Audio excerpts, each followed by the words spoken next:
কয়েকটা বিষয় আপনাদের কাছে আলোচনা করছি। দূরে কাছে পীর আবু বক্কর ইউটিউব মাধ্যম দিয়ে এবং পীরজাদা এমডি আব্বাস সিদ্দিকী একটা আমার নামে কেন্দ্র অফিসের একটা পেজ চালায়। এর মাধ্যম দিয়ে কিছু মানুষের প্রশ্ন, তারও উত্তর, সাথে সাথে আমি কি করতে চাই সেটা মানুষের জানানো দরকার।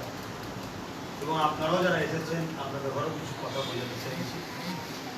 প্রতি শুক্রবারে এই 3টে থেকে আমি লাইভে আসি বা কিছু কথা আলোচনা করছি। এটা অনেক মানুষের রিকোয়েস্ট অবশ্য। এই মানুষগুলো বলতে কারা, যারা আমার সংগঠনের বিভিন্ন নেতৃত্ব আছে, তারা বারবার আমায় রিকোয়েস্ট করেছেন কমসে কম সপ্তাহে একটা দিন আপনি লাইভে আসুন, এসে আপনার মেসেজটা কি, আপনি কি করতে চাইছেন মানুষকে একটু জানান। এবং সমাজের অনেক মানুষের প্রশ্ন আছে, সেই লাইভে সেই প্রশ্নগুলো তারা কমেন্ট করবে, সেগুলোর উত্তরটাও আপনি দেবেন, বা আপনার সামনে যারা আসে তারা যে প্রশ্নটা করে সেটাকেও আপনি উত্তর দিচ্ছেন কীভাবে, ওটাও মানুষ জানো। আমি ভাবলাম কথাটা ঠিকই, সেহেতু আজকেও শুক্রবার ইসলাম শরিয়াতে একটা ঈদের দিন, খুশির দিন। সেই খুশির দিনে, ঈদের দিনে আমি একটাই কথা সর্বপ্রথম বলবো, আমার টার্গেট, আমার লক্ষ্য, আমার ইচ্ছা দুর্নীতিমুক্ত সমাজ গড়ে আমার দেশবাসী জাতি ধর্ম বর্ণ নির্বিশেষে প্রত্যেকটা মানুষের মুখে হাসি ফোটাতে চাইছে। হয়তো এটা অনেক বড় কাজ, হয়তো এটা অনেক কষ্টের কাজ, কিন্তু একজন মানুষ হিসেবে আমার দায়িত্ব চেষ্টা করা। আমি প্রথম 2জনকে নিয়ে চেষ্টা করেছি, 4 জন হয়েছে, 8 জন হয়েছে, 16 জন হয়েছে, 1000 জন হয়েছে, লাখ হয়েছে, আজকে কয়েক লক্ষ যুবক এসেছে। এই একটাই কথা যে আমরা দুর্নীতি মুক্ত সমাজ গড়ব, দেশকে ধর্ম নিরপেক্ষ দেশ, ধর্ম নিরপেক্ষতা বজায় রেখে দেশ যেভাবে বিগত দিন চলছে সেটাই রাখব, এবং দেশের সংবিধানের উপরে কেউ যদি ক্ষতি করতে চায় তাদের প্রতিরোধ করব, এবং আমাদের পরের জেনারেশন, এই বাচ্চাগুলোর হাতে আমরা কলম তুলে দিতে চাই, খাতা তুলে দিতে চাই, এরা যেন দেশ ও দেশবাসীর গর্ব হয়, ডাক্তার, উকিল, জজ, ডিএম বিভিন্ন ডিপার্টমেন্টে যেন পৌঁছাতে পারে। এই জায়গায় সর্বপ্রথম আমি একজন মুসলিম ধর্মের অনুসারী, আমি একজন মুসলিম ইসলাম ধর্মের অনুসারী। আমি রাজনীতি করি, সমাজনীতি করি, ব্যবসা নীতি বলি, যে কোনো জায়গায় আমি যাই করি না কেন আমার পরিচয়টা কিন্তু থাকবে আমি ইসলামের অনুসারী এবং ভারতের নাগরিক। ধর্মের দিক দিয়ে আমি ইসলামের অনুসারী, আর একজন নাগরিক হিসাবে আমি হলাম ভারতীয়। তাহলে আমার এই দুটো পরিচয়কে সামনে রেখে আমি ধর্মীয় মানুষের কাছে এবং ভারতীয় মানুষের কাছে সবার কাছে আমি কিন্তু মেসেজ দিচ্ছি, সবার উদ্দেশ্যে কথা বলছি। সর্বপ্রথম আমি এ কথা বলবো, আমি একজন ইসলামের অনুসারী হিসেবে আমার জন্য যেমন নামাজ ফরজ, রোজা ফরজ, হজ ফরজ, যাকাত ফরজ, কালেমা তো সর্বপ্রথম কাজ। সেহেতু আমার সাথে সাথে সমাজে কোনো অন্যায় হলে এই অন্যায়ের প্রতিরোধ করা, ওটাও আমার জন্য দায়িত্ব, কর্তব্য, আমার জন্য জরুরি। হযরত নবী মুহাম্মদ সাল্লাল্লাহু আলাইহি ওয়াসাল্লামকে জিজ্ঞাসা করা হলো, অন্যায় যদি হয় তখন আমাদের করণীয় কি? আল্লাহর নবী বললেন, অন্যায় হচ্ছে কেউ দেখলো, যদি তার ক্ষমতা থাকে হাত দিয়ে প্রতিরোধ করার, সে যেন হাত দিয়ে এই অন্যায় প্রতিরোধ করে। নিশ্চয়ই আমরা জানি এটা ধর্ম নিরপেক্ষ দেশ, গণতান্ত্রিক দেশ, সর্বধর্মের মানুষ এই ভারতবর্ষে বসবাস করে। আমার দেশের একটা আইন আছে, এই আইন আমরা কখনো হাতে নিয়ে কাজ করতে পারি না। দ্বিতীয় নম্বর, রাসূল পাক সাল্লাল্লাহু আলাইহি ওয়াসাল্লাম বললেন, তোমরা অন্যায় দেখলে হাত যদি প্রতিবাদ করার ক্ষমতা তোমাদের না থাকে, তুমি কমজোর, দুর্বল, তুমি পেরে উঠতে পারবে না, তাহলে তুমি মুখ দিয়ে কমসে কম প্রতিরোধ করো। চলে আসুন আমার দেশের সংবিধানে। আমার দেশের সংবিধান আমাকে পাওয়ার দিয়েছে, ক্ষমতা দিয়েছে। তুমি বাপ, স্বাধীনতা আছে, তুমি অন্যায়ের প্রতিরোধ করতে পারো। এই জায়গায় দেখা যাচ্ছে আমার ইসলাম বললো অন্যায়ের প্রতিরোধ করো। তুমি যদি কমজোরি হও, সাহসী না হও, মুখ দিয়ে করো।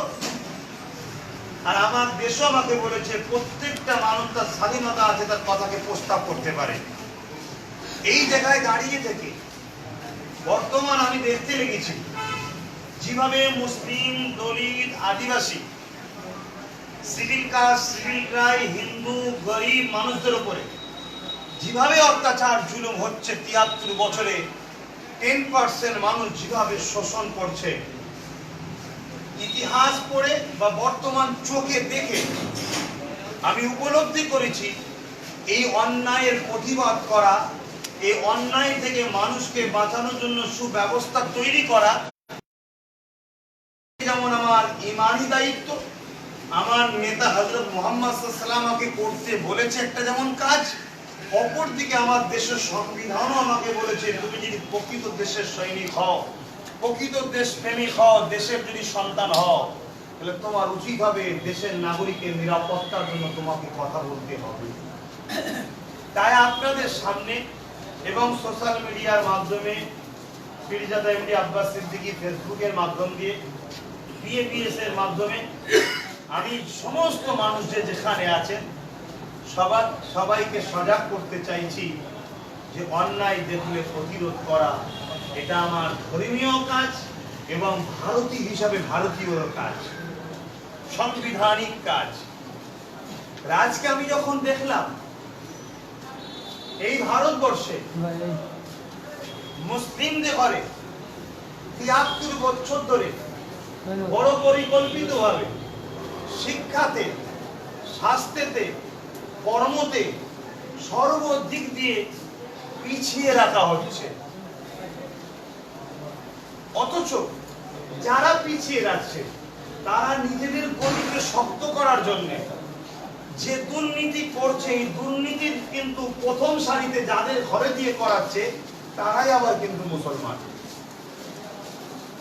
অর্থাৎ আমার ঘাড়ে বন্দুক রেখে স্বীকার করে সবকিছু তুমি নিচ্ছ, বদনামের ভাগিদারটা আমি হচ্ছি, উপরন্তু আমার ঘাড়ে আবার তুমি স্বীকার করা দিচ্ছ। এই জায়গায় দাঁড়িয়ে থেকে আমি আপনাদেরকে অনুরোধ করব, আমরা যদি প্রকৃত ভারতীয় হই তাহলে আমার ভারতবাসী যারা বিপদে পড়েছে তাদেরকে উদ্ধার করা একজন দেশবাসী হিসাবে আমার দায়িত্ব আছে। এবং আপনি যদি ইসলামের অনুসারী হন তাহলে আপনি দুটো দিকের কাজ পেলেন, একদিকে ধর্মীয় আবার সওয়াবও পাবেন। চলে আসুন আদিবাসীর কথা বলি। মুসলিমের পাশাপাশি আদিবাসী, তাদের ঘরেও দেখুন যারা প্রকৃত ভারতীয়, আদিবাসী, আদি বসবাসকারী, তাদের আজকে দেখুন ফুটপাতে বসবাস, না তাদের থাকার কোনো জায়গা আছে, পিডব্লিউ রোডের ধারে, ভেস্টল্যান্ডে, খাস জায়গায়, সরকারি পাট্টার জায়গায়, অর্থাৎ নিজের সম্পত্তি, নিজের নামে যেটা রেজিস্ট্রেশন সম্পত্তি সেটা নাই। অথচ ভারতটা প্রকৃত কিন্তু তাদেরই, ৫,০০০-৬,০০০ বছর ধরে যুগ যুগে তারা কিন্তু প্রকৃত ভারতীয়। আজকে দেখুন তাদের উপরে কি অত্যাচার, কি জুলুম হচ্ছে। এই জায়গায় দাঁড়িয়ে থেকে আমি একজন দেশের নাগরিক হিসাবে আমার দায়িত্ব, আমার কর্তব্য ওই আদিবাসী ভাই বোনগুলোকে তাদের অধিকার দেওয়া, তাদেরকে বাঁচাবার চেষ্টা করা, তাদের পাশে দাঁড়ানো। এটা দেশের নাগরিক হিসাবে আমার দায়িত্ব, সংবিধান আমাকে দায়িত্বও দিয়েছে, তাই আমি কথা বলছি। এবার চলুন আমি ধর্মগুরু হিসেবে, মুসলিম ঘরের ছেলে হিসাবে আদিবাসীর পাশে দাঁড়ালে আমার কি ফায়দা আছে, এটা চলবে কি চলবে না। ইসলামকে যারা ভুল বুঝে আছে তাদের কাছে আমি বলবো ইসলাম সম্বন্ধে জানুন।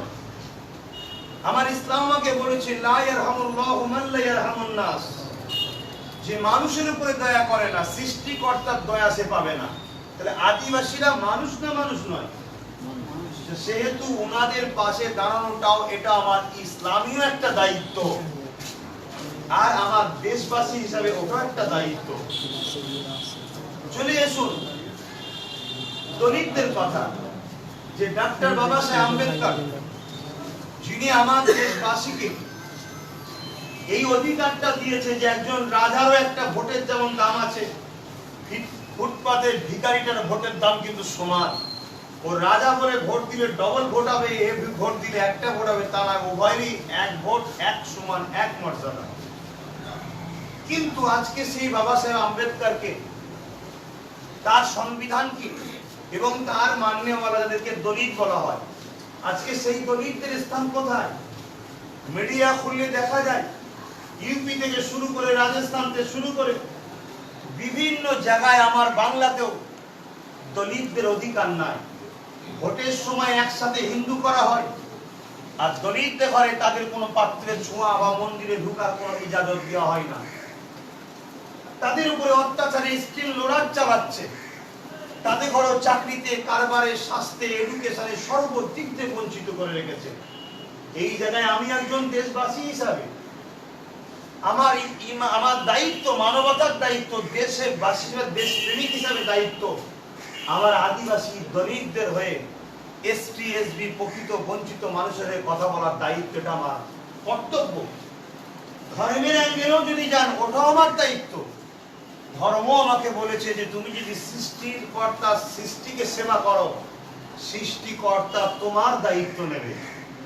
তাহলে আদিবাসী, দলিত, এসটি এসবি, এই কি বলে সিভিল কাস্ট, সিভিল ট্রাইব, এরা যারা আছে বা আমরা মুসলিম আছি, আমাদের সবার সৃষ্টিকর্তা আলাদা আলাদা না একজন? কে কোন ভাষায় ডাকে তর্কে আমি ইখতিলাফে যাচ্ছি না, সৃষ্টিকর্তা একজন না দুজন? তাহলে আমাকে যিনি সৃষ্টি করেছেন তিনি Adivasi, Dalit, Santhal, civil caste, civil tribe, Hindu, Parsi, Brahmin, কি বলে শিখ, পাঞ্জাবি, খ্রিস্টান, সমস্ত মানুষকে করেছে। তাহলে সৃষ্টিকর্তা সৃষ্টিকে সেবা করলে সৃষ্টিকর্তা তাকে সেবা করবে, তার মানে অর্থাৎ তার নিরাপদের দায়িত্ব নেবে, তাকে পরকালে শান্তির জায়গা দেবে, দুনিয়াতেও তাকে ভালো রাখবে। তাহলে একটা ধর্মের দিকেও আমার দায়িত্ব প্রত্যেকটা বঞ্চিত মানুষের পাশে দাঁড়ানো। এই জায়গায় দাঁড়িয়ে থেকে আমি পীরজাদা আব্বাস সিদ্দিকী, হ্যাঁ আমি কুরাইশ খানদানের সন্তান, আমি গর্বিত, আমার আল্লাহ দয়া করে আমাকে ওই পরিবারের একজন সদস্য করেছে, আমি নবী পরিবারের একজন সদস্য, আমি মুজাদ্দেদ জামান দাদা হুজুর রহমাতুল্লাহ আলাইহির খানদানের একটা উত্তরসূরি। আমি সেই জায়গায় দাঁড়িয়ে থেকে আমার ইসলাম আমাকে বলেছে মানব সেবা করো, দেশ সেবা করো, মহান কাজ। কে করছে কে করেনি তার ব্যাপার। আমাকে যখন আমার ইসলাম করতে বলেছে আমি করছি। আমার থেকে কেউ ভালো বুঝতো কি বুঝতো না, তারা কেন করলো না, এসব কথা কখন শরীয়তের দলিল হয় না। তিনারা আমার থেকেও অনেক মহান কাজ করেছে। তিনাদের সময়ের সিচুয়েশনটা ছিল সব থেকে বড় জিনিস যেটা ইমান, ইমানের তখন সমস্যা ছিল, তাই ইমানের মেরামতে তারা সময় কাটিয়ে দিয়েছে। এখন আলহামদুলিল্লাহ আমাদের মধ্যে ইমান আছে, কিন্তু ইমানটা কমজোর হচ্ছে। কি কাজে? গরিবের উপরে জুলুম হচ্ছে, আমি চুপ আছি, ইমান কমজোর হচ্ছে। পাড়া প্রতিবেশী গরিব মানুষ, আমার বোনটা প্রতিবেশী 22 বছর বয়স হয়ে গেছে, অর্থের জন্য বিয়ে হতে পারছে না, আস্তে আস্তে সে পাপ দিকে চলে যাচ্ছে, আমি ওর পাশে দাঁড়াতে পারছি না, আমার ইমান কিন্তু কমজোর হচ্ছে।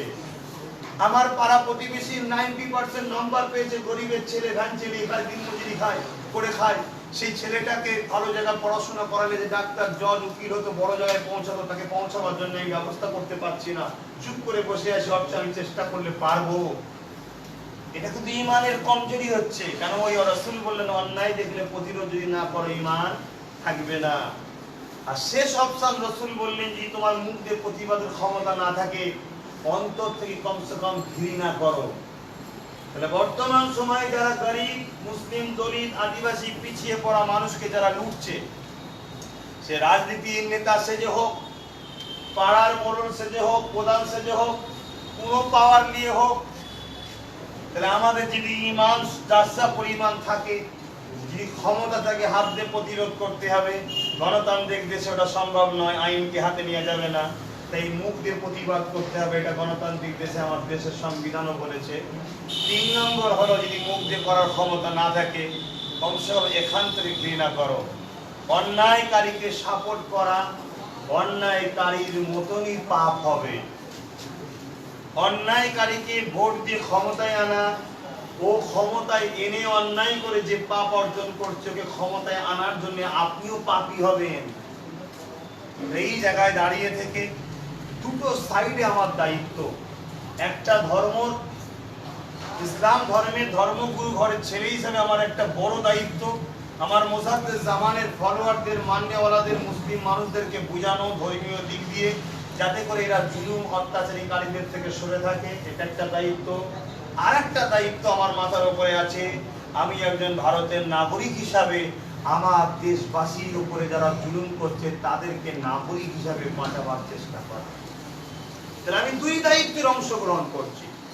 কিছু মানুষ বলে, এরকম প্রশ্ন এসেছে, আপনি কি তাহলে কোরাইশ খানদানের প্রচারের রাজনীতিতে নামবেন?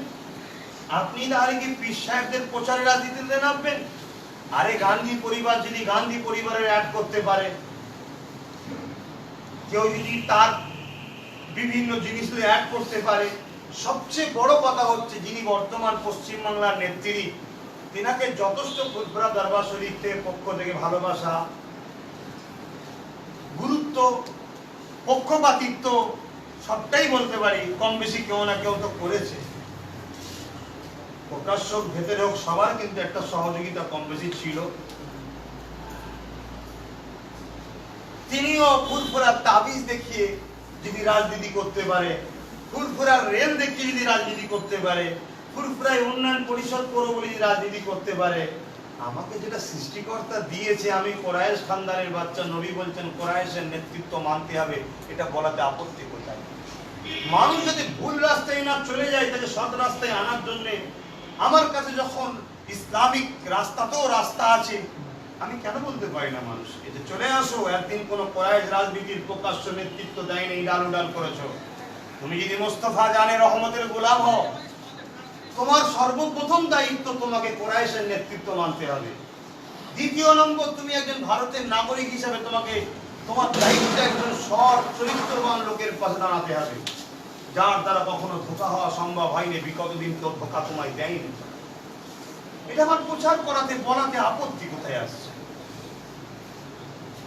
এই জায়গায় দাঁড়িয়ে থেকে ভাই, দেশ সেবা, মানব সেবা, এই দুটো সেবাতে আমি মুসলিম, দলিত, আদিবাসী এবং মুসলিমদের মধ্যে অনেক দলে বিভক্ত হয়ে গেছে, এটা দুঃখ আমাদের।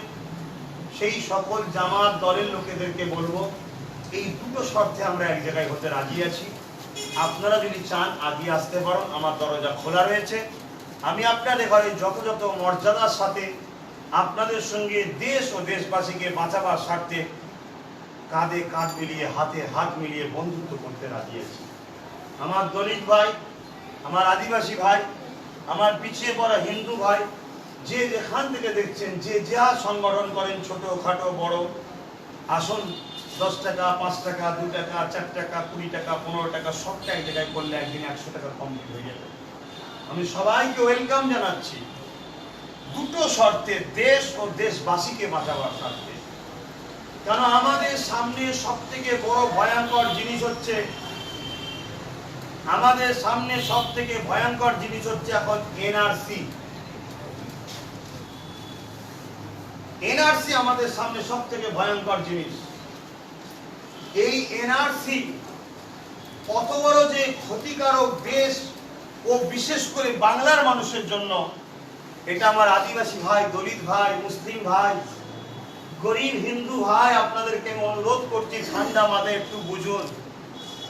আমি কোন ধর্মের ওটা আমার অন্তরে আছে, আপনি কোন ধর্মের আপনার অন্তরে রাখুন।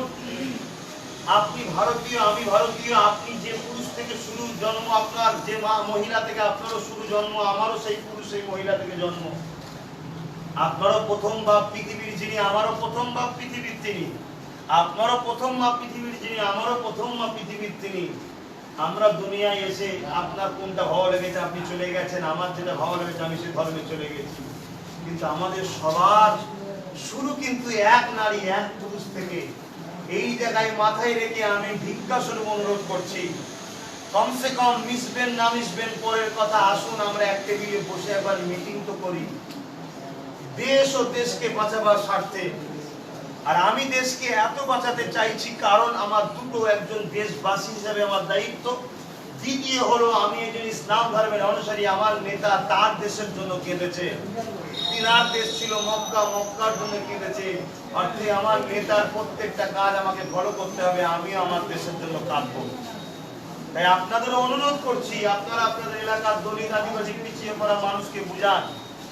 খবরদার, ওরা আপনাদের দেশবাসী, আপনাদেরই ভাইরা, আপনাদেরই পূর্বপুরুষ, প্রথম যে বাপ সেই বাপেরই সন্তান, আপনারই প্রথম মায়ের সন্তান। ওরাও ঝগড়া করবেন না, এই ঝগড়া করাতে চায় একদম সুবিধাবাদী রাজনীতির লোকেরা।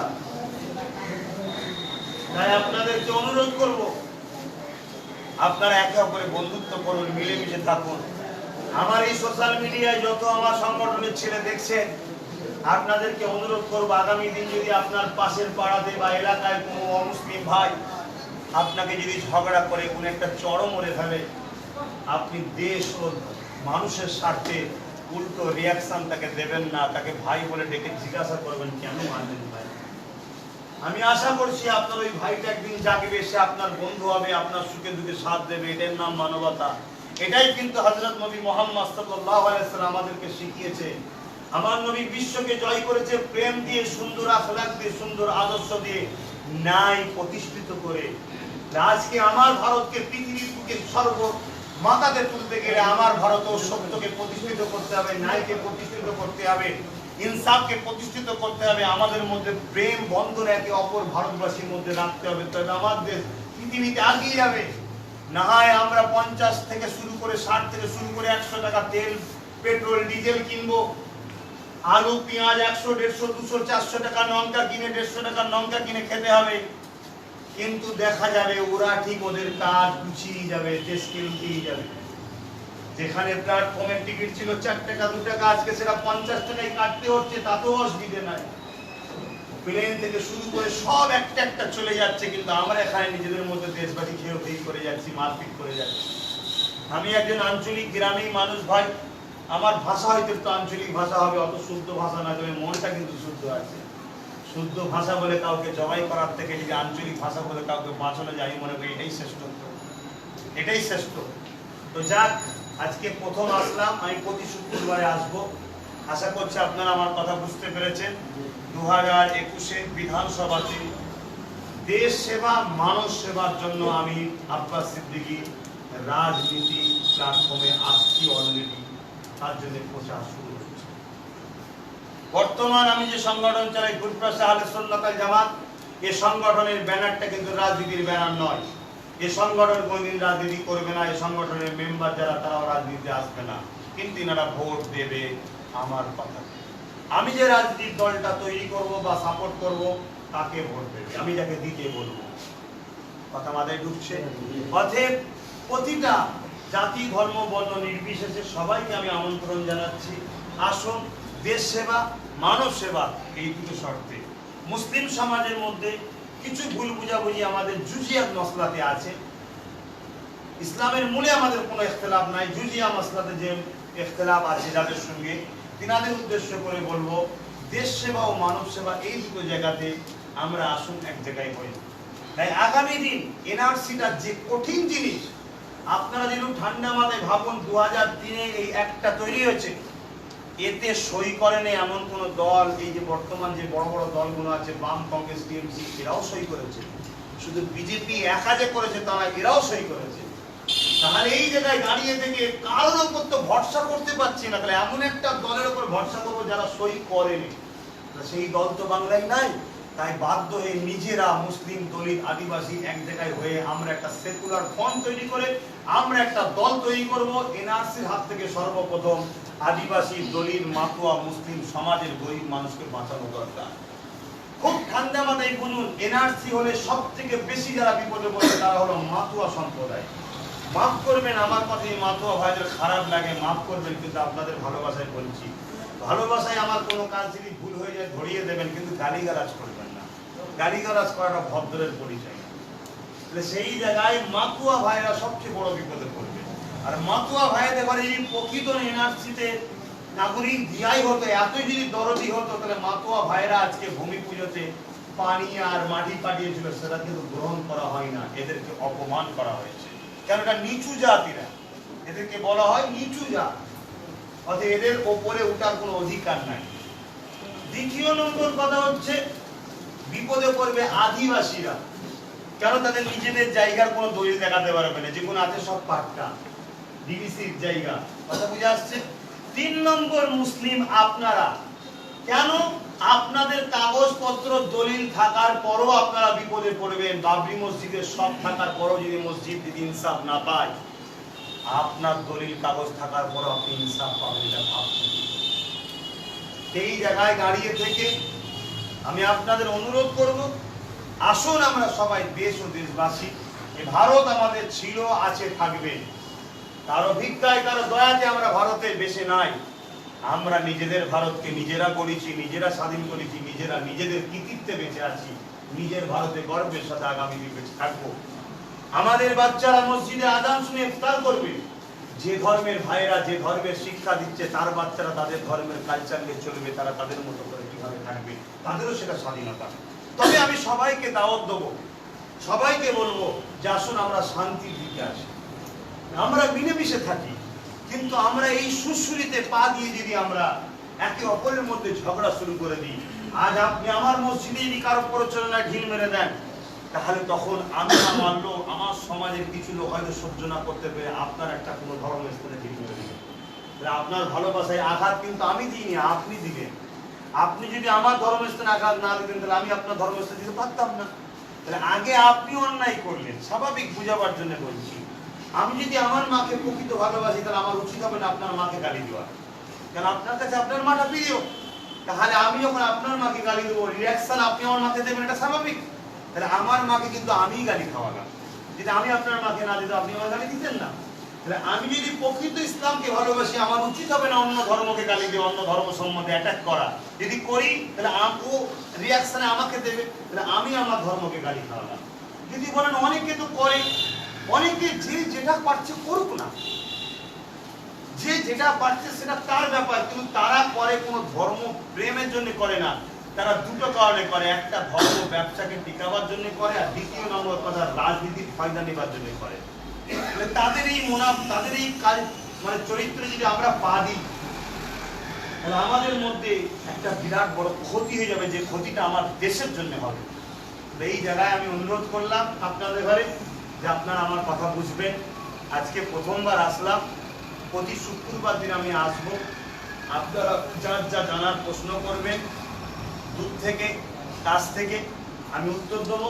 এখন যদি কারো কিছু কমেন্টে প্রশ্ন থাকে বলুন, বা আপনারা যারা বসে আছেন, আপনাদের আমার রাজনীতিতে আসা ব্যাপারটা কোনো রকম প্রশ্ন গ্রামে অঞ্চলে আলোচনা হচ্ছে বা আপনাদের মনে জাগে, আপনারা করতে পারেন, আমি উত্তর দেবো। সেটাও দূরে কাছে সবাই শুনবে, আর দূরে কাছে যদি কেউ প্রশ্ন করেন সেটাও আমি উত্তর দেবো। রাজনীতিতে আসা মির্জা আব্বাস সিদ্দিকী যদি একটা সৎ চরিত্রবান লিডার তৈরি করে, একটা ভালো দল তৈরি করে, মুসলিম দলিত আদিবাসী পিছিয়ে পড়া মানুষের গণতান্ত্রিক অধিকার দেয়, সংবিধানের অধিকার দেয়, এটা কি আমার ইসলামে হারাম আছে? এটা কি আমার সংবিধান আমায় বাধা দিয়েছে? তাহলে আমার আশাটা, কারো যদি কোনো আপত্তি বা প্রশ্ন থাকে আপনারা করতে পারেন।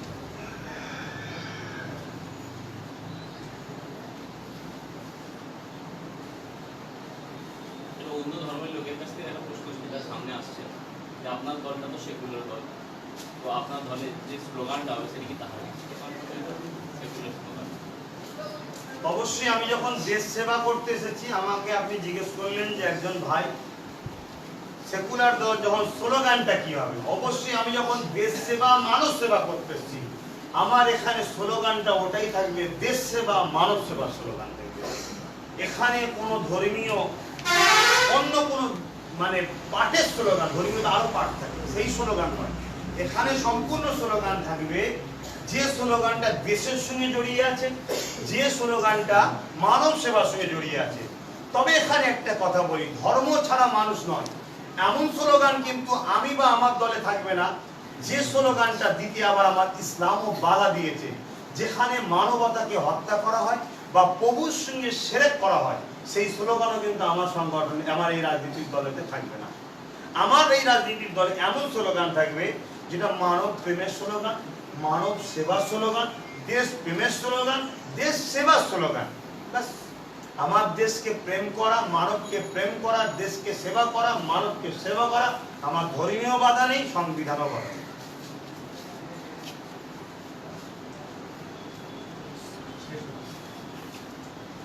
বলুন, আর কারো কিছু জানার থাকে বলুন।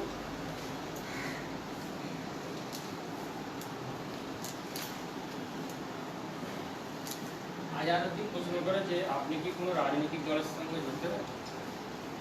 আমার এক ভাই আজাদউদ্দিন প্রশ্ন করেছে আপনি কি কোনো রাজনৈতিক দলের সঙ্গে যোগ দেবেন। শুনুন ভাই, আমি প্রথম থেকেই বলে এসেছি, নিশ্চয়ই আপনারা শুনেছেন, বৃহৎ একটা স্বার্থে পশ্চিমবাংলার মুখ্যমন্ত্রী বর্তমান আমাদের নেত্রী, আমি এখন বলছি আবার আমাদের নেত্রী, সত্যি তো আমাদের নেত্রী, উনি এখনো দায়িত্বে আছেন না নাই? ওনার পদ থেকে সম্মান করা আমার দায়িত্ব, কিন্তু ওই পদে বসে যদি দুর্নীতি হয়, উনি যদি খোঁজ না রাখে, সেইটা বলাও কিন্তু আমার বাক স্বাধীনতা, এটা আমার গণতন্ত্র। উনি যদি আমার গলা টিপতে চায়, ওটা ওনার অন্যায় হবে। যদি ক্ষমতা থাকে টিপে কাউকে মেরে দিচ্ছে, যার ক্ষমতা এটাকে মারতে পারছে না। তা আমি প্রথম থেকেই বলে এসেছি, সেটা হলো এটাই যে আমি আপনার সঙ্গেই জোট করতে চাই, অর্থাৎ আমাকে 44 জায়গা ছেড়ে দিন। ধরুন এটা জাঙ্গিপাড়া আমার থানা, এই জায়গায় আমি প্রার্থী দেবো, ধরুন উদাহরণ, কোথায় দেবো সেটাই বলছি না, এই জায়গায় আপনি প্রার্থী দেবেন না। বৃহৎ একটা স্বার্থে, কি স্বার্থ? ওই যে কমনাল মাইন্ডের একটা যে দল পশ্চিমবাংলায় হামলা করতে আসছে, ওটাকে রুকার স্বার্থে এই জায়গায় আমি প্রার্থী দেবো, আপনি দেবেন না। পাশে চণ্ডীতলা আছে, সিঙ্গুর আছে, হরিপাল আছে, ওই জায়গাগুলো আপনি দিন, আমি দেবো না। কিন্তু ওই জায়গায় গিয়ে আমি প্রচার করব, আমার কম দলিত আদিবাসী যারা ভালোবাসে সংগঠনে আছে সবাইকে বলবো দিদিমণিকে ভোট দিয়ে জিতান, এই কমনাল মাইন্ডটাকে রুকার জন্য। কিন্তু দুঃখের সাথে বলতে হয়, তিনি আমার সঙ্গে 10ই আগস্ট যে ব্যবহারটা করলো, হয়তো বলবেন আমি করিনি, কিন্তু আপনার দলের করলো, এত বড় ক্ষমতা পেল কি করে? আপনি এখনো চুপ কেন? আপনি এখনো চুপ কেন? তাকে বরখাস্ত এখনো করছেন না কেন? তার শাস্তি দিচ্ছেন না কেন? আমরা পারি শাস্তি দিতে, কিন্তু দেশকে ভালোবাসি বলে দিচ্ছি না, কারণ আইনকে হাতে নেওয়ার দেশপ্রেমিকের কাজ নয়। পারিনি কে বলেছে? 50 লক্ষ লোক নিয়ে চলে যাবে এক্ষুনি, পুরো বাংলাকে খুঁজে পাওয়া যাবে না, 50 লক্ষ লোক নিয়ে যেতে পারো, কত তোমার ফোর্স আছে আমি দেখে নেবো, কিন্তু ওটা কি দেশপ্রেমিকের কাজ হবে? তাই আমরা করিনি, এখনো আইনের দ্বারস্থ হয়ে বসে আছি। আর আইন যদি না করে, আমাদের বিশ্বাস সর্বশেষ বিচার যেখানে আমাদের সর্বপ্রথম দিয়া থাকে, কিন্তু সর্বশেষ যেখান থেকে ঘটে দেরিতে হয়, কিন্তু যখন শুরু হয় থামে না। সৃষ্টিকর্তার বিচার অবশ্যই হবে জালিমদের উপরে। সেই জায়গায় আমি বারবার এই বৃহৎ কমনাল শক্তিকে রুকার জন্য আমি কারো না কারোর সঙ্গে সিট অ্যালায়েন্সের কথা আমি কিন্তু বারবার বলে এসেছি। অবশ্যই সেটা আমাদের এখনো চিন্তা ভাবনা আছে, তবে কার সঙ্গে হবে সেটা আমার একা কথা নয়, আমার টোটাল টিমের কথা। তবে আমি যেটা বলবো, আমার ভালোবাসার মানুষরা আশা করছি সেটা মেনে নেবে, এই জবান তারা আমাকে দিয়েছে। কাজী ইবাদুর রহমান বলছেন যে আপনি আপনার দলের পার্টির নাম কবে অ্যানাউন্স করবেন?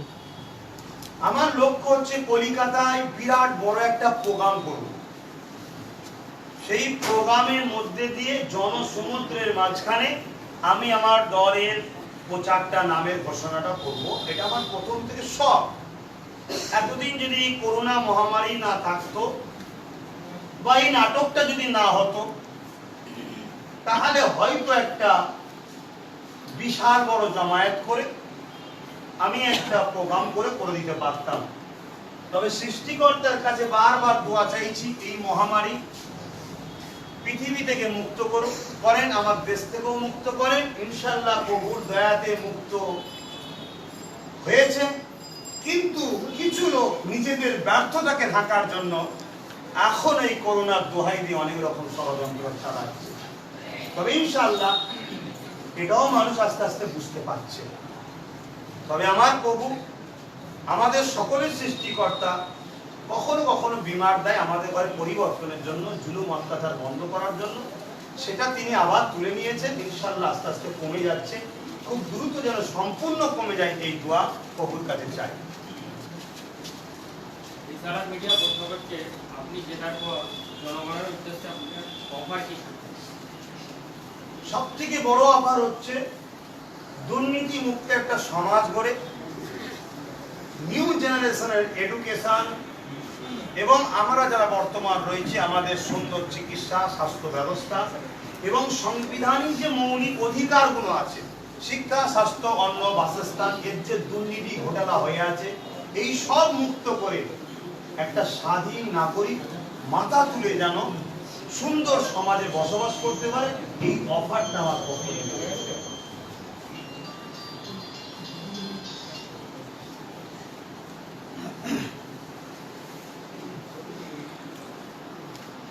আপনার থেকে একজন প্রশ্ন করছে, আপনার নাম্বার সংগঠনের প্রচার করতে গিয়ে আমাদেরকে মারপিট হচ্ছে, কর্মীদের উদ্দেশ্যে কি কি বার্তা দেন?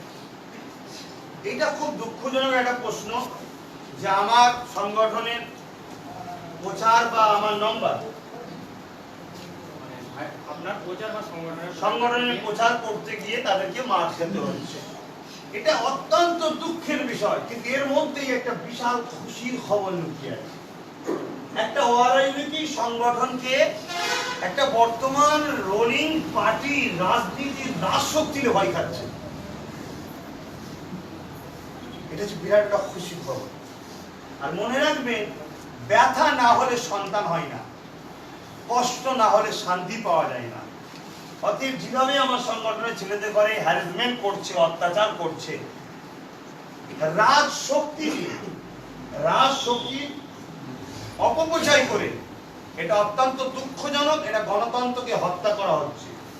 আমি আমার কর্মীদেরকে বলবো, ভয় করো না, সৃষ্টিকর্তার উপরে ভরসা রাখো। সত্যের জন্য তোমাদের পূর্বপুরুষরা দেশকে স্বাধীন করতে গিয়ে ব্রিটিশদের বিরুদ্ধে লড়েছিল বলে আজকে স্বাধীন ভারত বলতে পারছো। আজ তোমরা যদি এই সমাজের দুর্নীতি মুক্ত করে একটা সুন্দর সমাজ করতে পারো, তোমাদের বাচ্চারা তোমাদের ঘরেও স্মরণ রাখবে। পৃথিবীতে সবাইকে একদিন চলে যেতে হবে। অন্যায়ের কাছে মাথা নত করে যদি ভয় খেয়ে যাও, দাসত্ব করে যাওয়াটা এটা কাপুরুষের কাজ, পরকালও তোমার অন্ধকার হবে। আর বীরের মতো সত্যের পক্ষে থাকিয়ে অন্যায়ের মোকাবেলা করে তুমি যদি যেতে পারো, আখিরাতেও তোমার কামিয়াব হবে, দুনিয়াতেও তোমাকে সবাই স্মরণ রাখবে। তবে আমি আমার ছেলেদেরকে বলবো, তোমরা তখন রাজনীতির ঘোষণা পাওনি, রাজনীতির প্ল্যাটফর্মে তখন তোমরা প্রচারে নামোনি, তোমরা একটা সেবামূলক সংগঠনের প্রচার করছো। এই সেবামূলক কাজ করতে যে সরকার বাধা দিচ্ছে, যে সরকারের লোকেরা বাধা দিচ্ছে, তাহলে সরকারের উদ্দেশ্যটা কি?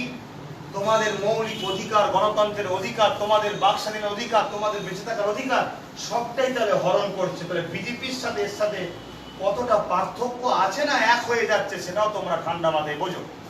দ্বিতীয় নম্বর, তোমরা একেবারে গোপনে গোপনে ভেতরে ভেতরে ভেতরে ভেতরে তোমরা তোমাদের মা বেটি বাপ ভাইদের ঘরে বুঝাও যে আমাদের ঘরে দেশ, দেশের সংবিধান, দেশের ধর্ম নিরপেক্ষকে বাঁচাতে হবে, নিজেদের ঘরে ক্যাম্পের হাত থেকে বাঁচার জন্য ঐক্যবদ্ধ হতে হবে। দ্বিতীয় নম্বর কথা হচ্ছে, রাজনৈতিক দলের এখনো ঘোষণা হয়নি, এর আগেই যদি এরা ভয় খেয়ে যায়, তাহলে ভাবতে হবে অরাজনৈতিক সংগঠনে হয়ে যদি আব্বাস সিদ্দিকী এতটা কিছু করতে পারে, আমাকে যদি কিছু এমএলএ আমার কথায় দিয়ে দিতে পারো, আগামী দিন 21-এর পরে তোমাদের দিকে কেউ অন্যায় করে চোখ তুলে তাকাবে, সে তুমি মুসলিম হও, দলিত হও, আদিবাসী হও, গরিব হবে, তোমার উপর যে জুলুম করছে এই জুলুমটা বন্ধ হয়ে যাবে। 3 নম্বর কথা আমার সংগঠনের ছেলেদেরকে বলবো, তোমাদের উপরে যারা জুলুম করছে এদেরকে চিনিয়ে রাখো, এদেরকে ট্রেডমার্ক করে রাখো, এদেরকে ভালো করে চিনে রাখো। কেন চিনে রাখবে? কেন ইরাই একটা সময় কংগ্রেসকে পচিয়েছে। কংগ্রেস দলের আইডিওলজি খারাপ নয়, কংগ্রেসের মধ্যে ইরা যখন ছিল, ইরাই তখন সমাজের দুর্নীতি করেছিল, বদনাম কিন্তু টোটাল কংগ্রেসের হলো। আবার যখন কংগ্রেস হেরে গেল, বাম জিতলো, ইরাই আবার লাভ মেরে বামে চলে এলো, বামকে উপসালো ইরা। সবাই কি খারাপ হয় নাকি? এই দুর্নীতিবাদ লোকগুলোর জন্য বামটাও পচে গেল। আবার এরা দেখুন টিএমসিতে ঢুকেছে, বর্তমান টিএমসি কিন্তু লাল টিএমসি হয়ে গেছে। অরিজিনাল যে টিএমসি, সে টিএমসি এখন সব জেল কাটছে, ঘর ছেড়ে পালাচ্ছে, যারা টিএমসি কে এনেছে। সব এই চোরগুলো যারা বামকে নষ্ট করেছে কংগ্রেসের, আবার এতে ঢুকেছে। এই জায়গায় দিদিমণিকে ভালোবাসি বলেই বলেছিলাম যে এগুলোকে বাদ দিয়ে পুরাতনগুলোকে নেন আর আসুন বৃহৎ শক্তিকে রুখার জন্য, কমনাল শক্তিকে রুখার জন্য আমরা সবাই এক হয়ে যাই। জানি না তিনি কি কাজ করলো না, তেনার দলের লোক এই কাজ ব্যবহার করলে কেন, তিনি সময় এলে জবাব দেবেন। তাহলে এই জন্য চিনে রাখতে বলছি। দেখা যাচ্ছে আমরা ইনশাল্লাহ যদি জিতে আসি, অবশ্যই ইনশাল্লাহ আশা রাখা যায় সৃষ্টিকর্তার দয়ায়, গরিব অসহায় দরিদ্র মানুষের চোখের পানি দুয়াতে আশা রাখা যায় জিতবো।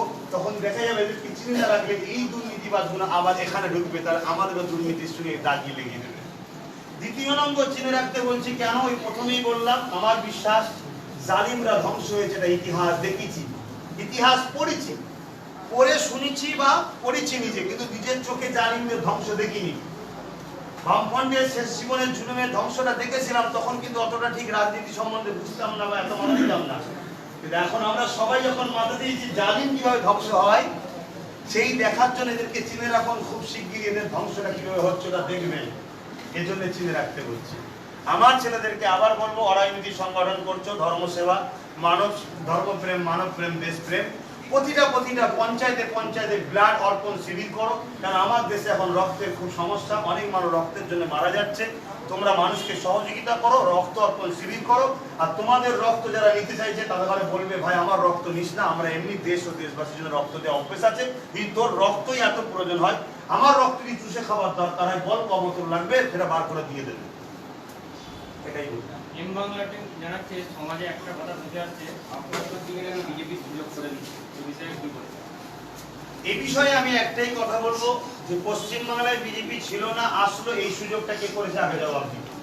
দ্বিতীয় নম্বর কথা হলো সুযোগ কাকে বলে, তার হয়ে প্রচার করা বা তাকে ভোট দিবার কথা বলা। একটা কেউ বলে দিক আমি বিজেপির হয়ে প্রচার করেছি বা বিজেপিকে ভোট দিতে বলেছি, তাহলে এই সব কথাগুলো হচ্ছে একটা মানে কি বলবো বিভ্রান্তিমূলক কথাবার্তা, মানুষকে আতঙ্ক তৈরি করা, অন্য কিছু না। আশা করছি যারা প্রকৃত ইমানদার তারা আল্লাহ ছাড়া কাউকে ভয় করেনি, আর যারা বঞ্চিত হয়ে আছে এরা তো এমনি মরে গেছে, এরা বাঁচার শখ করেনি। অতএব নিজেরা নিজেদের অধিকারের জন্য নিজেরা লড়বো। কে হারছে, কে জিতছে, কে আসছে, কে থাকবে, সব সৃষ্টিকর্তার কুদরতি হাতে, যে ওসব নিয়ে আমি ভাববো না। কুকুর যখন ঘেউ ঘেউ করতে আসে, খালি হাতে থাকলে কুকুর কখনো পালাবে না। অতএব কম হোক, যাই হোক, ভাঙা হোক, পচা হোক, লাঠি হাতে থাকলে কুকুর পালাবে। তাই আমাদের বারবার যারা ঘেউ ঘেউ করছে এদেরকে মারার জন্য, এদেরকে আমি কুকুর বলতে চাইছি না, গণতান্ত্রিক ভাবে জব্দ করার জন্য আমাদের হাতে লাঠি দরকার, হাতে এমএলএ দরকার, এতটুকুই বলি।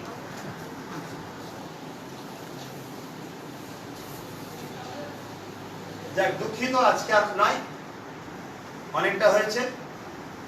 আসুন একটু ছোট করে দোয়া। আল্লাহ কাছে যে যেখানে হাত তুলেছে আল্লাহ, জাতি ধর্ম বর্ণ নির্বিশেষে সবাই তো আপনারই সৃষ্টি, সবাইকে দুনিয়ায় সুখে শান্তিতে রাখুন, সবাইকে আপনার প্রেমিক বানিয়ে নেন, সবাইকে আপনার হাবিবের প্রেমিক বানিয়ে নেন, সবাইকে দেশ প্রেমিক বানিয়ে দেন, সবাইকে মানুষের মানুষের প্রেম দিন, সবাইকে মিলেমিশে থাকার তৌফিক দিন, সবার রুজিতে কারবারে বরকত দিন, সবাই বাচ্চা ছেলে মেয়ের সুখে শান্তি থাকার তৌফিক দিন। আজ আমার ভারতবর্ষকে বিদেশি শক্তি থেকে বাঁচান আল্লাহ, আমার দেশকে আপনি 10টা উন্নত দেশের মধ্যে একটা করে দিন আল্লাহ। এই দেশ গরিবে নওয়াজের দেশ, এদের মুজাদ্দে আলপে সানির দেশ, এদের বাহাউদ্দিন নকশবন্দ হুজুরের দেশ। আল্লাহ এই দেশকে আপনি পৃথিবীর বুকে একটা শক্তিশালী উন্নত দেশ হিসেবে করুন। আল্লাহ, দেশ সেবা মানব সেবাতে আমরা যারা এগিয়ে এসেছি, আমাদেরকে যারা বাধা দিচ্ছে এই জালিমদের হাত থেকে দেশ ও দেশের মানুষকে বাঁচাবার মতো আমাদেরকে শক্তি, ক্ষমতা, বুদ্ধি, হিকমত দান করুন। লা ইলাহা ইল্লাল্লাহু মুহাম্মাদুর রাসূলুল্লাহ। আসসালামু আলাইকুম।